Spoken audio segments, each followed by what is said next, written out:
Para Rubens Figueiredo, a sociedade está indignada, mas apática. E continuar avançando com as reformas e rejeitar soluções fáceis é a única saída realista para o país não afundar. Para o cientista político Rubens Figueiredo, a presença de fake news conturbando a campanha presidencial não vai ser esse problemão todo de que se fala, pois o eleitor confia cada vez menos nas redes sociais para se informar sobre política.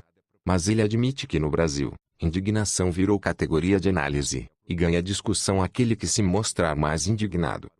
Envolvido hoje com a implantação do G5, um grupo de cientistas políticos disposto a buscar soluções que funcionem para tirar o país do atoleiro, ele vê os avanços obtidos como numa maratona, passo a passo, não como no salto tríplice. A chave é apresentar medidas boas para o Brasil e que sejam aceitas também por políticos e corporações. Mas admite, nesta entrevista a Gabriel Manzano, que os riscos no horizonte são sérios. Ou avançamos com as reformas e expulsamos o populismo ou vamos cair num buraco do qual será muito difícil sair depois. Seguir os principais trechos da conversa.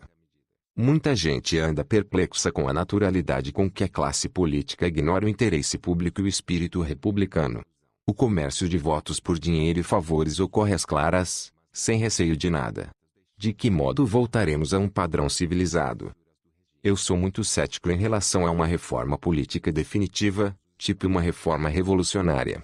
O sistema evolui como em uma maratona, não numa prova de salto tríplice. Nessa marcha, tivemos a fidelidade partidária, a cota para mulheres, o fim dos showmícios, a proibição de distribuir brindes, depois o projeto da ficha limpa. Agora aprovou-se uma cláusula de barreira, ainda que muito tímida, e caminhamos rumo ao voto distrital misto. É um bom pacote de avanços. Nesse mesmo cenário temos uma enorme maioria do eleitorado que não gosta de política, não se informa, acaba votando na manutenção de feudos e do clientelismo. Os avanços de pouco serviram. Não podemos andar a 200 por hora numa carroça. Não se trata de pura culpa na estrutura política, ela é ruim mesmo. Temos o presidencialismo de coalizão, uma fragmentação partidária que é a maior do mundo em um estado gigantesco. Com tantos obstáculos fica difícil funcionar. Temos pela frente uma eleição ameaçada pelas fake news e um TSE dispondo a controlá-las. Vai conseguir? Os dados mostram que o eleitor confia cada vez menos nas redes sociais como fator de informação política. Em geral, as consideram pouco confiáveis. Mas é uma eleição de incerteza. Pela primeira vez se prevê punição para quem divulga fake news. Incerteza e novidades serão as tônicas da disputa. Não se forma uma liderança de uma hora para outra. O TSE e seu aparato de controle conseguirão impedir essa desinformação, dirigida a um público já pouco informado. Não, acho muito difícil controlar isso. Você tem redes como o WhatsApp, sobre as quais ninguém tem controle. Uma fake news contundente, divulgada poucos dias antes da eleição, pode ter forte peso. Mas acho que, com a repetição dessas notícias, o eleitor ficará cada vez mais preocupado. A busca do novo na política, que inclui grupos tentando formar candidatos fora do esquema, pode alterar a paisagem. O que sei é que não se forma uma liderança de uma hora para outra. Lideranças são produto de anos e anos de trabalho. Considere ainda que esses novos interessados têm pela frente o desafio do financiamento de campanha, o limite de R$ 1 milhão para deputado estadual e R$ 2,5 milhões para federais. E a sociedade vive um momento interessante. Ela está indignada, mas apática. Acho difícil que partidos com pouquíssimo tempo de TV consigam votação expressiva. Imagino que o Congresso vai se renovar um pouco mais que a média, mas não a ponto de se mudar o estilo de fazer política no Brasil. Que tipo de renovação você acha possível? A possibilidade de mudança, pelos motivos que já expus, é modesta. É louvável ver esses movimentos tentando mudar a forma de se fazer política. Tomara que tenha efeito. Mas não será no curtíssimo prazo. Há um discurso dominante segundo o qual se houver um candidato de centro capaz de unir toda essa área, ele será o vencedor. Isso faz sentido? Minha avaliação é que o Brasil estará em julho ou agosto um pouco melhor do que hoje. Há dados de economistas confiáveis segundo os quais a economia estará crescendo em torno dos 3,5% ao ano no terceiro trimestre, hora em que a eleição será definida. Então, Não é que tenhamos um conjunto expressivo de eleitores querendo votar no candidato do Temer. Mas vai ter um conjunto considerável de gente querendo a continuidade de algo que estará dando certo. Ou seja, sua impressão é que Temer terá mais força e influência do que tem hoje. Sim. E a de Temer, daqui a 6 ou 8 meses, estará descolada dos resultados de seu governo. Digo, o resultado será muito superior à sua aprovação pessoal. Então abre-se a possibilidade, sim, de uma candidatura ainda não colocada. O que isso acarreta? Também a possibilidade de uma articulação política para um candidato que terá um grande tempo de TV. Centenas de ônibus com militantes da CUT para os palanques. Isso não vai acontecer mais. A estratégia de Lula e do petismo, de radicalizar a disputa, parece um esforço para polarizar de novo com o PSDB e se reafirmar. Poderiam fazer algo melhor? O PT, como oposição, vai muito bem quando o Brasil vai mal. Foi assim que ele chegou ao poder. Mas neste 2018 tudo indica que o Brasil não vai mal. Está se recuperando. Em segundo lugar, o PT perdeu sua credibilidade e sua capacidade de mobilização. O petismo que mobilizava centenas de ônibus cheios de militantes da CUT, tudo pago com dinheiro das centrais sindicais, isso não vai ter mais. Então o que deveremos ter? Um eleitorado avaliando bem sua vida, querendo a continuidade, e um PT com pouca capacidade de mobilização. O PT pode espernear, mas isso não garante adesão.